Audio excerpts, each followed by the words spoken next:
안녕하세요, 가치형입니다. 8월 3일 수요일 국내 시장이 마감되었습니다.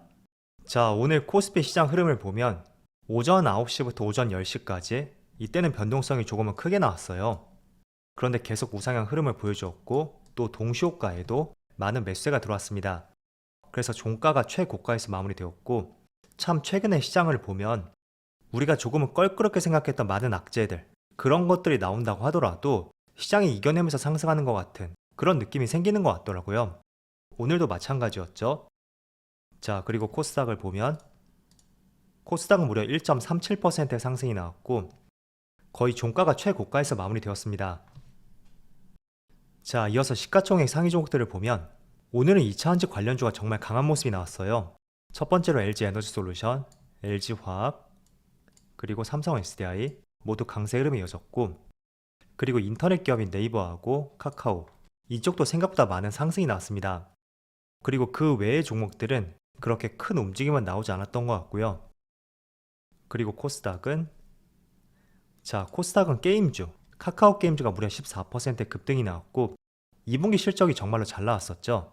그에 반해서 주가의 흐름은 상승이 나오지도 않았던 만큼 실적 발표에 따른 주가의 상승이 나왔다고 볼 수 있고, 마찬가지로 2차전지 소재 기업들 에코프로비엠, LNF, 그리고 첨보, 2차전지 소재 기업들도 강세를 보여주었습니다.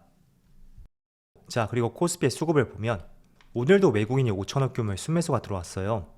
그래서 오늘까지 5거래일 연속의 순매수가 들어왔다고 볼 수 있고, 반대로 개인과 기관은 순매도로 보여주었네요. 또 코스닥은 오늘은 코스닥도 외국인의 순매수가 들어왔고 기관도 많은 매수가 들어왔습니다. 자, 그리고 삼성전자는 오늘은 외국인의 별다른 움직임이 없었고 기관만 나홀로 순매도를 보여주었네요. 자, 그리고 오늘 다시 한번 강세를 보여주었던 LG에너지솔루션, 또다시 외국인의 많은 순매수가 들어왔고 그리고 기관은 순매도를 보여주었지만 연기금은 여전히 매수를 보여주고 있습니다. 자, 그리고 삼성 SDI도 마찬가지로 기관과 외국인의 많은 순매수가 들어왔죠. 그리고 네이버도 보면 최근에 파란불이 별로 들어오진 않는 것 같아요. 그리고 오늘 수급에서는 기관의 많은 수급이 들어왔고 외국인도 소폭의 순매수를 보여주었습니다. 자, 이어서 주체별 매매 동향에 대해서 살펴보도록 하겠습니다. 8월 3일 외국인이 가장 많이 매수한 종목은 LG에너지솔루션, 카카오, 삼성 SDI, 현대차, 현대미포조선. 자, 이런 종목들을 차례대로 매수했고 오늘은 2차전지 관련주를 가장 많이 매수했던 것 같죠.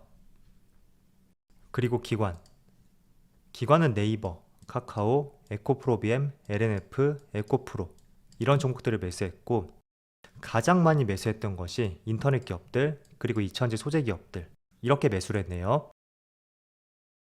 자, 이어서 해외 증시를 보면 어젯밤에 펠로시 의장이 대만에 도착했었죠. 자, 그래서 어제는 조금 변동성이 심하게 나오지 않을까, 그런 생각도 한편으로 했었는데 그래도 미국 증시는 미국 증시다 라는 생각이 들 정도로 굉장히 견조한 모습이 나오더라고요. 지금 보시면 나스닥이 0.16% 하락이 되었고 S&P 500은 0.67%, 다우지수가 조금 밀렸네요. 마이너스 1.23%, 이렇게 약세 흐름이 나왔어요. 자, 일단 어제 한 가지 이슈가 있었던 것은 다 아실 거예요. 저는 개인적으로 그 이슈보다는 지금 미국 증시가 3거래일 동안 상승이 나왔었고 그 상승도 꽤나 강하게 나왔었거든요. 거기에 따른 일부 되돌림, 그리고 장기 이평선이라고 할 수 있는 121선이죠.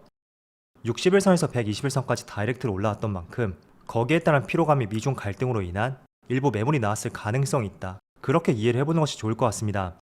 자, 그래서 그거에 비한다면 저는 시장이 많이 빠졌다고 생각하진 않아요. 아울러서 나스닥이라든지 S&P 500 굉장히 소폭의 조정이 있었거든요. 자, 그렇지만 장기 이평선인 121선, 그리고 직전 고점 매물대, 여기까지 주가가 올라왔던 만큼 며칠 동안의 부침이 있을 가능성이 있고, 그리고 또 시장 상승과 함께 재료를 기다릴 가능성도 있다, 저는 그렇게 생각이 돼요. 그 대표적인 재료가 오늘 있을 오펙 플러스 웨이, 그리고 다음 주에 소비자 물가지수 발표 등등 여러 가지 재료가 있죠. 그래서 그 흐름에 따라서 국내 증시의 흐름도 바뀔 수 있으니까 미국 증시의 흐름 같이 한번 잘 살펴보자고 말씀드리겠습니다. 자, 그리고 이어서 아시아 증시를 보면 일본 니케이는 0.44% 분봉으로 볼게요. 그리고 대만은 보합이죠. 그리고 상해지수도 0.4% 상승이 나오고 있어요. 자, 대만부터 중국까지 중앙권 증시가 10시 이후에 개장을 하거든요. 그래서인지 국내 증시도 9시부터 10시까지 굉장히 변동성이 심했던 하루였어요. 자, 그렇지만 지금 촬영 시점이 오후 1시쯤 되었는데 여전히 외국인의 매수세. 자, 여기 보세요. 파란색이 외국인이고요. 초록색이 기관이에요. 외국인의 매수세는 꾸준히 이어지고 있어요. 그래서 지금 시장을 둘러싸고 있는 많은 재료가 있다고 하더라도 외국인의 매수세가 꾸준히 들어온다는 것은 썩 그렇게 달갑지 않은 재료가 있다고 하더라도 일단은 시장이 단기적으로 상승적으로 무게를 싣고 있는 것은 아닐까, 그렇게 유추가 되는 것 같습니다. 자, 그래서 현재 외국인이 1,900억 규모의 매수세가 유지가 되고 있고요. 이게 오늘뿐만 아니라 앞으로도 계속 이어질지 같이 관찰해 보시면 좋을 것 같아요. 자, 그래서 오늘 중요한 일정이 있죠. 아마 이게 현지 시각 기준일 것 같은데 오펙 플러스 회의가 있어요. 자, 그런데 시장에서는 미국의 압박이 있기 때문에 산유량을 소폭 늘릴 것으로 예상은 되지만 그렇게 기대하기는 어려울 수 있는 규모가 될 것이다. 그게 시장의 견해인 것 같습니다. 어쨌든 지난달에 바이든 대통령이 사우디를 전격적으로 방문했던 만큼 거기에 따른 결과물이 어떻게 나올 수 있는지 오늘 있을 오펙 플러스 회의에서 결정이 될 것 같아요. 그래서 산유량이 대폭적으로 증가하게 된다면 다시 한번 유가가 한 차례 꺾일 수 있는 트리거도 될 수 있으니까 어떤 발표가 나올지 같이 한번 지켜보자고 말씀을 드릴게요. 자, 어제 펠로시 의장이 과연 대만을 갈지 안 갈지 그런 견해들이 상당히 많았었는데 결국에는 어젯밤에 대만을 방문했었고 또 오늘 아침 기사를 살펴보니까 바이든 대통령이 삼성전자를 방문한 것처럼 이 펠로시 의장도 TSMC 회장을 만났다는 이런 기사가 나왔습니다. 자, 결국에는 미국에서 TSMC하고 삼성전자를 방문했다는 것은 반도체 동맹을 형성할 것이고 중국과는 각을 세우겠다, 그런 의미라고 볼 수 있거든요. 자, 그래서 기사에서도 나와 있는 대로 일거수일투족 중국을 자극했다는 이런 표현이 나와 있죠. 자, 그런데 잘 생각해 보세요. 지금 미국에서 중국을 자극하고 있잖아요. 그런데 결코 이런 부분은 국내 시장에는 좋은 내용이라고 볼 수는 없습니다. 어쨌든 수출 비중에서 가장 큰 부분을 차지하는 것이 중국이란 말이죠. 자, 그런데 전 세계 글로벌 시장에서 우리가 중국과의 경쟁을 많이 펼치고 있는 여러 가지 품목들이 있을 거란 말이죠. 그런데 그 품목들을 다 제쳐놓고 정말 손에 꼽을 수 있는 품목들, 과연 어떤 것이 있을까요? 물론 반도체 같은 경우에는 사실 중국이 급부상을 하고 있지만 삼성전자나 SK 하이닉스에 비해서는 경쟁 상대라고는 할 수는 없습니다. 자, 그렇지만 2차전지, 배터리를 한번 생각해 보세요. 국내하고 가장 큰 경쟁을 펼치는 기업이 바로 CATL, BYD 이런 중국 기업들이 있습니다. 자, 그런데 오늘 발표되었던 작년에 전기차용 배터리 점유율을 한번 살펴보면 에너지솔루션이 작년에는 24% 가까운 점유율을 보여주었었거든요. 그런데 14.4%로 거의 10% 가까운 하락이 나왔어요. 그리고 SKO는 소폭의 상승이 있었고 삼성 SDI는 약 1% 하락이 나왔죠. 자, 반면에 중국계 기업들 CATL 같은 경우에는 점유율이 작년에 28.6%에서 34.8%로 8%의 증가세를 보여주었고 또 3위 기업인 BYD, 이 기업은 6.8%에서 11.8%로 5%의 상승을 보여주었습니다. 자, 그래서 지금 에너지솔루션이 3위 기업인 BYD하고 점유율 차이가 그렇게 크지 않아요. 자칫하다가는 2위 자리까지도 내줄 수 있는 상황이라고 볼 수 있는데 그래서 약간은 국내 기업들도 조금은 위기의식을 느껴야 된다고 저는 생각이 되거든요. 물론 점유율은 하락한다고 하더라도 워낙 성장성을 겸비한 산업인 만큼 점유율은 하락했지만 거기에 따른 매출액은 증가할 수밖에 없습니다. 어떤 의미인지 이해는 되실 거예요. 자, 그런데 어제였죠. 미국의 펠로시 의장이 대만을 방문했고 이게 계속 중국을 자극함에 따라서 미중 갈등이 계속 고조가 되고 있습니다. 자, 그렇다 보니까 오늘 아침에 나온 기사를 한번 살펴보세요. 세계 최대 전기차 배터리 기업 중국의 CATL이 북미 투자 계획을 보류하겠다 라고 선언을 했고 이거를 블룸버그 통신에서 보도를 하였습니다. 자, 원래 당초에는 CATL이 미국의 배터리 공장을 지으려고 했었거든요. 그런데 미중 관계를 고려해서 미국하고 멕시코 여기에 분할해서 투자하는 방안을 고려해 왔었어요.